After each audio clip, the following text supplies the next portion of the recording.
दिल्ली गए। दिल्ली शहर पर केवल नजर फेरी, दृष्टि पड़ी कि उसे सहज ही हमने जीता। ऐसी गर्वोक्तियां दिल्ली को घेरने के पहले जो अंग्रेज करते थे, वे पंजाब से नई प्रबल पलटने आने के बाद भी पूरे 1 माह में एक कदम भी आगे नहीं बढ़ा पाए। यह देखकर भावना प्रधान सेनापति बोनार्ड को अति दुख और शर्म लगती। अंग्रेज दिल्ली जीतने को जितने आतुर थे, उससे भी अधिक उनका आत्मविश्वास उसे सहज ही जीतने का था। वह ऐसा आत्मविश्वास था कि मुंबई, कलकत्ता और मद्रास तक दिल्ली जीत लेने का समाचार फैल गया और अब अंग्रेजों को बार बार यह दिखाई दिया कि यह समाचार निराधार है। तब सारे हिंदुस्तान के लोग एक दूसरे से पूछने लगे, दिल्ली में अंग्रेजी सेना कर क्या रही है? यही चिंता और शर्म बोनार्ड के मन में बस गई थी और पहले की इस अंधकारमय परिस्थिति से कुछ भिन्न हो सके, उस समय ऐसा उसे नहीं लगता था। उल्टे भावी समय का विचार करते हुए उसे वह अधिक अंधियारा ही लगता। सिपाहियों के लगातार होने वाले हमलों के कारण उसे रत्ती भर विश्राम नहीं मिलता था। इतना ही नहीं, क्रांतिकारियों की उस राजधानी पर सीधा और साहसी हमला करने की उसकी महत्वाकांक्षा उगते हर नए दिन धुलती जा रही है, उसे ऐसा दिखता था। अंत में शरीर से थका, मानसिक चिंता से ग्रस्त और निराशा में डूबा हुआ अंग्रेज सेनापति बोनार्ड 5 जुलाई को हैजा की महामारी की बलि चढ़ गया। इस समाचार से अंग्रेजी छावनी की सेना पर जैसे दुख का पहाड़ ही टूट पड़ा। दिल्ली में प्रवेश करने का प्रयास करने वाला यह अंग्रेज दूसरा सेनापति दिल्ली में तो नहीं, कब्र में प्रवेश करने में सफल हुआ।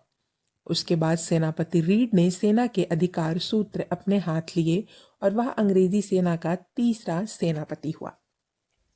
अंग्रेजी छावनी में हमला करने की जब योजनाएं बन रही थी, दिल्ली के नागरिकों तब प्रत्यक्ष कृति कर रहे थे। स्थान अभाव के कारण उन सब का वर्णन यहाँ नहीं कर सकते। ऐसा होते हुए भी 9 जुलाई और फिर से 14 जुलाई के दिन जिस दृढ़ता से क्रांतिकारी लड़े और अंग्रेजों की तरह ही क्रांतिकारियों ने शूरता का कमाल दिखाया, वे अवसर महत्वपूर्ण और स्फूर्तिदायक होने से उन्हें छोड़ा नहीं जा सकता। पहले दिन अंग्रेजी घुड़सवार को हराकर उन्हें भगा दिया गया। अंग्रेजी तोपखाना बंद कर दिया गया। एक शूर सिपाही ने हिल और उसके घोड़े दोनों को ही मार गिराया। हिल ने मरते मरते अपनी तलवार निकाली, तभी 3 सिपाही उस पर झपट पड़े। हिल ने 2 बार गोली दागने का असफल प्रयास किया। एक सिपाही अपनी तलवार निकालने में सफल हुआ। दोनों को लड़ाई हुई, दोनों नीचे गिरे। हिल भूमि पर सीधा गिरा और उसके सीने पर एक पैर रखकर हाथ में तलवार लिए एक सिपाही खड़ा था। मेजर टोब्स ने 30 फीट दूर से यह दृश्य देखा और उसने निशाना साध कर सिपाही पर गोली चलाई और उसे मार डाला। मेजर टोब्स ने हिल को भूमि पर से उठाया और वह उसे हिलाने लगा था।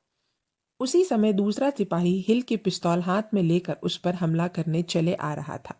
यह देखकर वह आश्चर्यचकित हो गया। उस सिपाही ने 2-3 अंग्रेजों से अकेले ही लड़ते हुए एक को तलवार से घायल कर दिया, दूसरे को मार डाला और तीसरी की तलवार से वह स्वयं ही बली हो गया। टोब्स और हिल को उनके द्वारा दिखाई गई शूरता के लिए विक्टोरिया क्रॉस दिए गए और सर जॉन के कहता है कि उस बहादुर सिपाही को भी बहादुर शाह क्रॉस मिलना चाहिए था।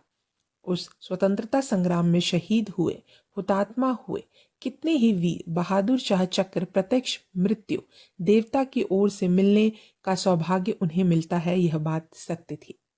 उस दिन अंग्रेजी सिपाहियों का अपमान भरा पराभव हुआ, पर इसका प्रतिशोध क्रांतिकारियों से ले ना सकने का कारण वे शूर अंग्रेज अपनी छावनी में लौट गए और वह प्रतिशोध अपनी सेवा कर रहे निरपराध भिशीतियों और अन्य भारतीय लोगों को मार उनके टुकड़े टुकड़े करके रक्त कुंड में डाल दिया। सच में देखा जाए तो इन्हीं भिशीतियों और अन्य भारतीय लोगों ने अंग्रेजी सेना को उसकी उत्तम सेवा चाकरी कर लड़ने की स्थिति में बनाए रखा। पर 14 जुलाई के आक्रमण से इससे बुरी स्थिति हुई, क्योंकि इसी दिन शूर चैम्बरलेन को एक सिपाही ने गोली चलाकर मार डाला। चैम्बरलेन की मृत्यु के कारण हुई राष्ट्र हानि एवं दुख का वर्णन अंग्रेज इतिहासकार इन शब्दों में करते हैं।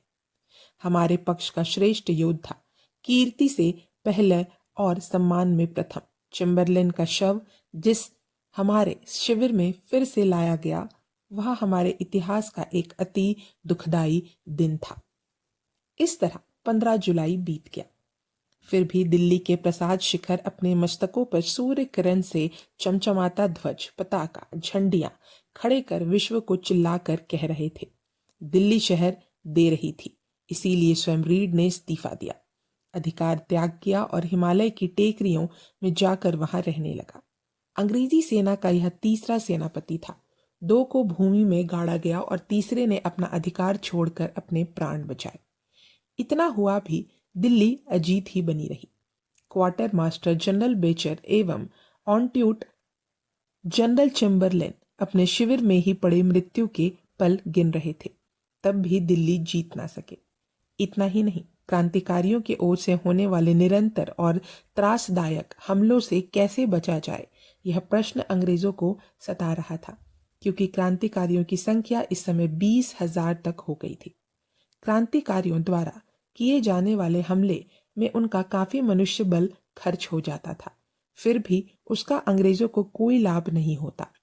पर उनके मुट्ठी भर सैनिक मर जाने से अंग्रेजों का संख्या बल घटता जा रहा था। इसीलिए अंग्रेजों ने अब सुरक्षात्मक नीति अपनाई। आक्रमण में होने वाले मृत्यु से क्रांतिकारियों की शक्ति विशेष दुर्बल नहीं होती थी और उनके आक्रमणों में भी बाधा नहीं आती थी। उल्टे वे अधिक निश्चयी और निर्भय होकर अभिमान पूर्वक कहने लगे कि अंग्रेजों की विजय का मूल्य पराभव जितना ही है। सारे हिंदुस्तान में फैले हुए अंग्रेज भी टीका करने लगे, शिकायतें करने लगे और स्पष्टता से लिखने लगे। घेरा डालने वाले ही घेरे में फंस गए हैं। और ऐसी स्थिति में जब तीसरा सेनापति निर्वित हुआ, तब ग्रेट हेड चैम्बरलेन और रॉटन जैसे रणवीरों को दिल्ली पर हमला करने का आशा छोड़ देनी पड़ी। प्रत्यक्ष मुख्यालय में मुख्य छावनी में ही त्याग पत्र दिया और उसके स्थान पर चौथा सेनापति ब्रिगेडियर जनरल विल्सन आया। तब दिल्ली में अंग्रेजों की ऐसी करुणास्पद स्थिति हो गई थी। यह भाग यहीं समाप्त होता है। अब हम अगले भाग में जानेंगे हैवलॉक के बारे में। तब तक के लिए धन्यवाद।